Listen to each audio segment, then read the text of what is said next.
Since free agency has been underway, the Carolina Panthers have made a lot of moves that have surprised fans to their delight. And today, we're going to talk about it. You're listening to Money in the Bank. So as you know, we're talking about free agency. And I still think we got to talk about one of the extensions that we made alongside one of the free agent moves that we also made. Dante Jackson and DJ Moore, two guys that the Panthers drafted in 2018, first round, second round picks that have both been very productive. I know I've seen things on alongside Panthers Twitter and Panthers social media accounts all over that doesn't truly appreciate what these two guys have been through their first 4 seasons. I mean, we're talking about Dante Jackson, who has 12 career interceptions, which will rank him top 10 amongst Panthers of all, not top 10 in interceptions all time in team history.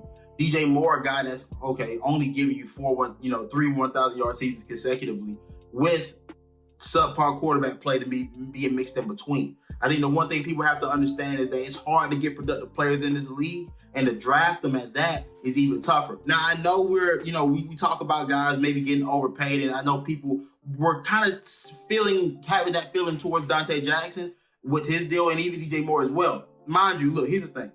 You're going to overpay for good players in this league. That's how it goes. It's not about what your worth is, what the market dictates. The market dictates that Dante Jackson's worth $11 million, which is not crazy cornerback money. It's still around, it's hovering around you being an elite guy. And I think if he can stay healthy, which has been proven that if he stays healthy, he's productive. He can go get the football, something we haven't had in the secondary in quite some time at the cornerback position. Guys like Josh Norman, Chris Gamble prior to him, not many guys know how to go get the football that wear the Carolina black and blue. Now, DJ Moore, on the other hand, a guy that's consistently showing up with subpar quarterback play. There's only one other guy I really deem that's able to do that consistently, and that's Deandre Hopkins. I watch Deandre Hopkins consistently outplay the quarterback position, no matter who's back there. TJ Yates, no matter who it is back there, he's going to consistently make plays. DJ Moore, while not as elite, of course not, but has shown that same type of ability and shown that if he can get consistent quarterback play. The last elite quarterback he played with, the only consistent quarterback play he had, which wasn't even for a full season, was in 2018 prior to Cam Newton's injury against the Pittsburgh Steelers. That's the last time he's seen consistent quarterback play. I think if you get him a quarterback, and it has to be the main thing on everybody's mind right now, to get him a quarterback and see where it goes. Dante Jackson, the biggest thing for him, stay healthy, stay on the field, and let's see where it goes. But I digress with the rest of the video. Now, the Panthers signed Xavier Wards for 3 years, $15 million, a move that's gonna really allow this Panther defense to be the positionless defense that we were all promised coming into the Matt Rule tenure. Now, this move will allow Jeremy Chin to go back down to that hybrid safety linebacker position, or one that everyone thinks he's more comfortable at, and one where I think he'll have more impact on the game at as well. They try to play him as a traditional safety. Not that it didn't work, it just didn't seem like the right fit. He can do just about anything on the field, but you got to play to your guy's strengths. His strength is clearly around the box, clearly closer to the football where he can make plays.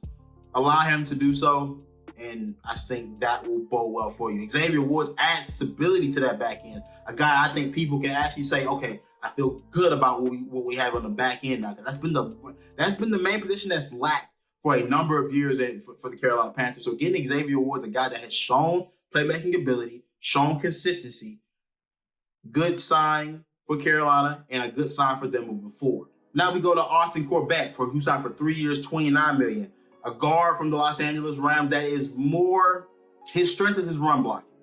And for a team that wants to continue to try to run the football, again, Matt Rule talks about wanting to be a physical team, like a team that can run the ball as well as they pass it. Having that balance, I think Corbett's a guy that I think can provide you that. Now, one thing he does lack and one thing he hasn't been great at is that last year, among all guards that were eligible, out of 68 guards, he ranked 38th in pass blocking.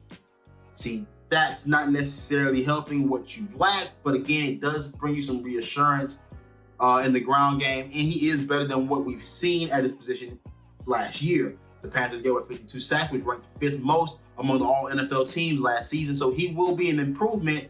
How much so will remain to be seen.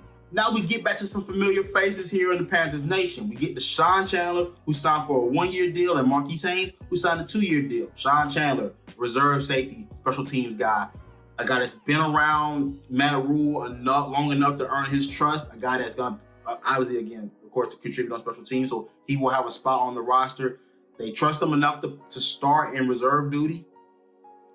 That's all I can really say about that. Now, Marquis Haynes, a guy that I have a little bit more faith in, a guy that has shown flashes of pass rushing ability, but can he do that consistently? He seems to think he can, by word of some of his tweets. Hopefully he can do that. With losing Hassan Reddick, Carolina bringing him back should tell him, hey, we're expecting you to elevate this year. But him alongside your two Gross Matos, we're expecting those guys to have to pick up the pace and pick up the production if they want to stick on this roster long term. Next up, we got a couple of one-year deals with players I think they could give us very high-value production. D'Onta Foreman, running back from the Tennessee Titans, filled in during Derrick Henry's time out and did a great job of doing so. Helped that team stay consistent and stay at the top of the AFC going into last year's playoffs. You cannot mistake a guy like that. He's the actual complement we've been looking for to Christian McCaffrey for a number of years. Chuba Hubbard is much more like McCaffrey, much more similar. I think his carries get cut this year. The Panthers are not playing around with last year's rookie class. They're putting the heat to these guys. So D'Onta Foreman, I think is going to be your RB2. Obviously, RB1 is Christian McCaffrey, and if Foreman can produce the way we think he can produce, and the way he showed last year, and his time starting with Derrick Henry out, the Panthers are going to be in good. They're going to be in a good place. Now, next up, we have Rashard Higgins, wide receiver, Cleveland Browns, a guy that has shown productivity in Odell's absence plenty of times. A couple years ago when Odell broke his leg, I believe, the year the Browns went to the playoffs, he played a big role on that offense. A guy that is productive. I don't know how much he produces here. He's a bigger body guy, a guy that can go get the ball up in the red zone. A threat that the Panthers don't really have in Robbie Anderson and DJ Moore. Add some of that threat to your offense. But again, guys like Terrace Marshall, Shi Smith, the pressure's on those guys. I mean, unfortunately, we didn't get to see a whole lot of either of those guys last year for whatever reason. But signing a guy like Rashard Higgins kind of lets you know what they're feeling. They feel like they need to go add veterans to come and produce. And another receiver added along to that mix is Brandon Zylstra on a one-year deal, a guy that has shown dependability for the Carolina Panthers.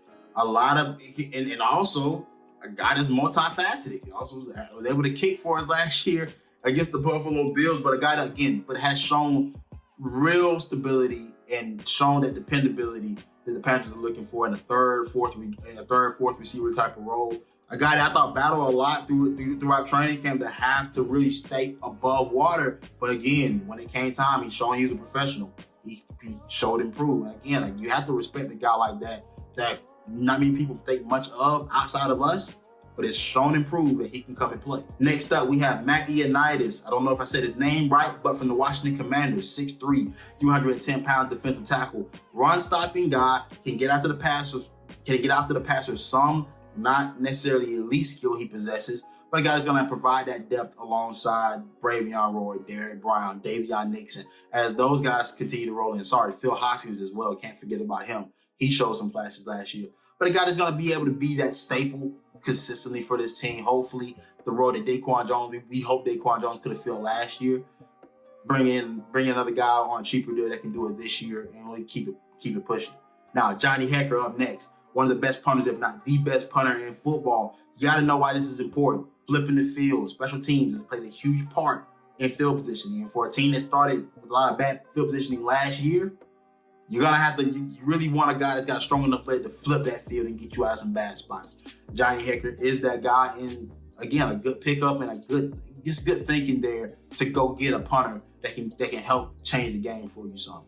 And next, and last but not least, we have Bradley Bozeman, Baltimore Ravens. Bradley Bozeman plays center again, but with Pat Elflein still on the roster, I imagine Pat Elflein was going to get a shot to play center this year, considering how much better he looked at center than he did at guard this past season. Bradley Bozeman, if he can fill in at guard, that would be Bradley Bozeman and Austin Corbett at guard, which will shore up those two positions. Taylor Moton obviously at right tackle. Still things to be learned about Brady Christensen at left tackle if they give him that opportunity. But that could be the route they're going with those two signings, knowing that these two guys can both play the guard position well enough. So again, that's pretty much it for today's video. just going over, recapping some of what's been happening. We'll give you deeper deep dives, bigger deep dives as we get to the podcast episodes. Obviously, we'll be recording that later on this week. Tyler Herbersi will be coming with the draft stock here soon after free agency really wraps up. But again, just stay tuned. We're all keeping our ears to the streets and seeing what's going on. Quarterback is still a position of need for the Panthers. We don't know what they're going to do with that yet, whether they're going to trade for a Baker Mayfield, whether they're going to trade for a Jimmy Garoppolo, whether they're going to dip back in the free agency market, maybe bring back Cam Newton for another season. He's been getting offers. So, again, a lot of things still on the table for the Carolina Panthers. And overall, I think we should be happy with the moves they made. They made some solid moves, addressing needs, of course, but still one or two more moves got to be made before I can really invest into this team again and believe that we have a shot to do something special this upcoming season. But it's been your boy, Shanti Stewart, P1N Network, Panthers Nation. I'm out.